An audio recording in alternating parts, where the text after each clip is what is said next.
This message is non-copyright. Duplication is encouraged. A number of years ago, in a Baptist church in Crystal Palace in southern London, the Sunday morning service was closing, and a stranger stood up at the back, raised his hand, he said, "Excuse me, Pastor, can I share a little testimony?" The pastor looked at his watch, he said, "You've got 3 minutes." And this man proceeded, he said, "I've just moved into this area. I used to live in another part of London. I came from Sydney in Australia.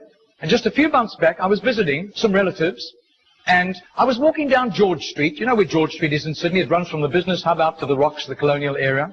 And he said, a strange little white-haired man stepped out of a shop doorway, put a pamphlet in my hand, and he said, "Excuse me, sir, are you saved? If you die tonight, are you going to heaven?" He said, I was astounded by those words. Nobody had ever told me that. I thanked him courteously, and all the way on British Airlines back to Heathrow, this puzzled me. I called a friend who lived in this new area where I'm living now, and thank God he was a Christian. He led me to Christ. And I'm a Christian, and I want a fellowship here. And Baptists love testimonies like it. Everyone applauded and welcomed him into the fellowship. That Baptist pastor flew to Adelaide in Australia the next week. And 10 days later, in the middle of a 3-day series in a Baptist church in Adelaide, a woman came to him for counseling, and he wanted to establish where she stood with Christ. And she said, "I used to live in Sydney. And just a couple of months back, I was visiting friends in Sydney, doing some last-minute shopping down George Street, and a strange little white-haired man, elderly man, stepped out of a shop doorway, offered me a pamphlet, and said, 'Excuse me, ma'am, are you saved? If you die tonight, are you going to heaven?'" She said, "I was disturbed by those words. When I got back to Adelaide, I knew this Baptist church was on the next block from me, and I sought out the pastor, and he led me to Christ. So, sir, I'm telling you that I am a Christian." Now, this London pastor was now very puzzled. Twice, within a fortnight, he'd heard the same testimony. He then flew to preach in the Mount Pleasant Baptist Church in Perth. And when his teaching series was over, the senior elder of that church took him out for a meal. And he said, "Mate, how'd you get saved?" He said, "I grew up in this church from the age of 15 through Boys Brigade. Never made a commitment to Jesus, just hopped on the bandwagon like everybody else. And because of my business ability, grew up to a place of influence.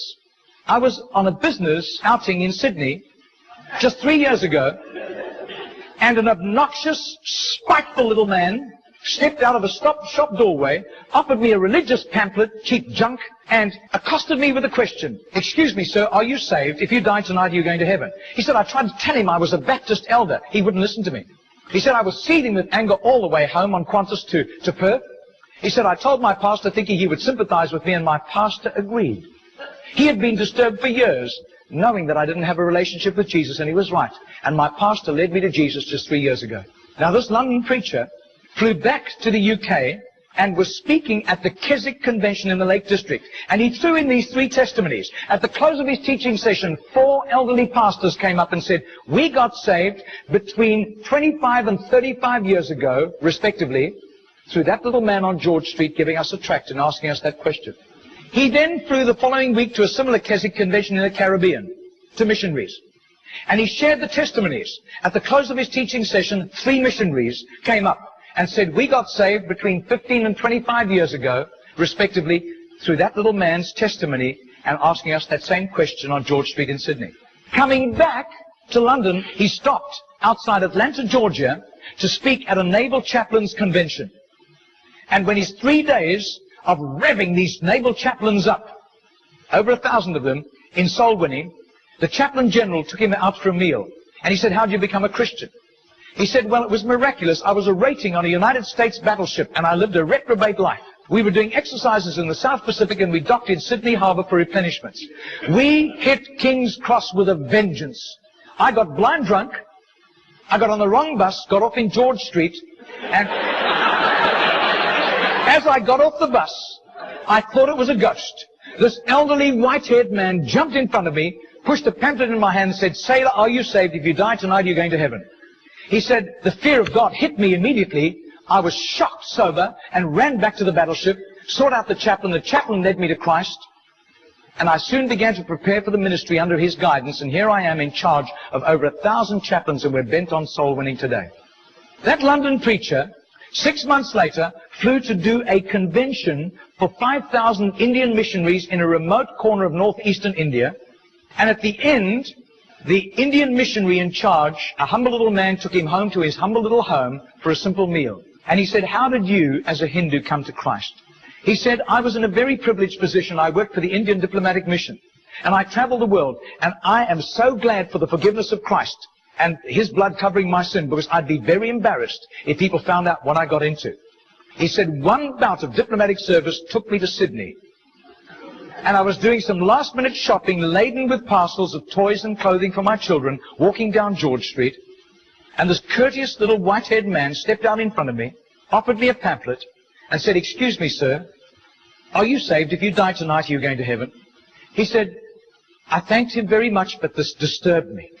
I got back to my town, I sought out the Hindu priest, and he couldn't help me. But he gave me some advice. He said, just to satisfy your curious mind, nothing else, go and talk to the missionary in the mission house at the end of the road. And that was fatal advice. He said, because that day the missionary led me to Christ. I quit Hinduism immediately, and then began to study for the ministry. I left the diplomatic service, and here I am, by God's grace, in charge of all these missionaries, and we are winning hundreds of thousands of people to Christ. Well, 8 months later, that Crystal Palace Baptist pastor was ministering in Sydney, in Gymea, southern suburb of Sydney. And he said to the Baptist minister, do you know a little man, an elderly little man who witnesses and hands out tracts on George Street? And he said, I do. His name is Mr. Genor, G-E-N-O-R. But I don't think he does it anymore. He's too frail and elderly. The man said, I want to meet him. 2 nights later, they went around to this little apartment, knocked on the door, and this tiny, frail little man opened the door. He sat them down, made them some tea, and he was so frail he was slopping tea into the saucer as he shook. And as he sat with them, this London preacher told him all these accounts over the previous 3 years. This little man sat with tears running down his cheeks. He said, my story goes like this. He said, I was a rating on an Australian warship, and I lived a reprobate life, and in a crisis, I really hit the wall, and one of my colleagues, whom I gave literal hell, was there to help me.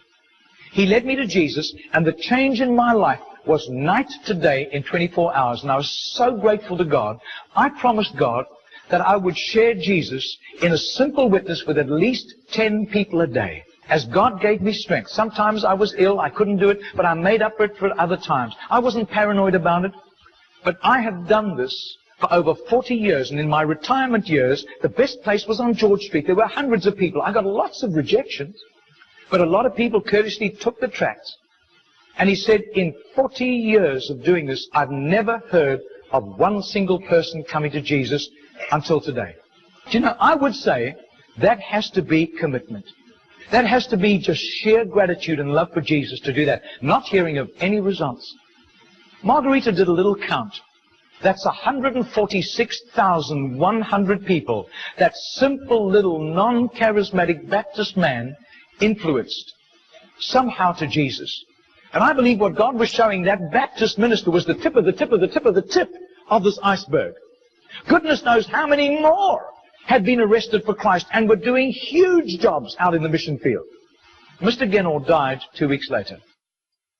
And can you imagine the reward he went home to in heaven? I doubt if his face would ever have appeared on Charisma magazine. I doubt if there would ever have been a write-up with a photograph in Billy Graham's Decision magazine, as beautiful as those magazines are. Nobody except a little group of Baptists in southern Sydney knew about Mr. Genor. But I'll tell you, his name was famous in heaven. Heaven knew Mr. Genor. And you can imagine the welcome and the red carpet and the fanfare he went home to when he arrived in glory.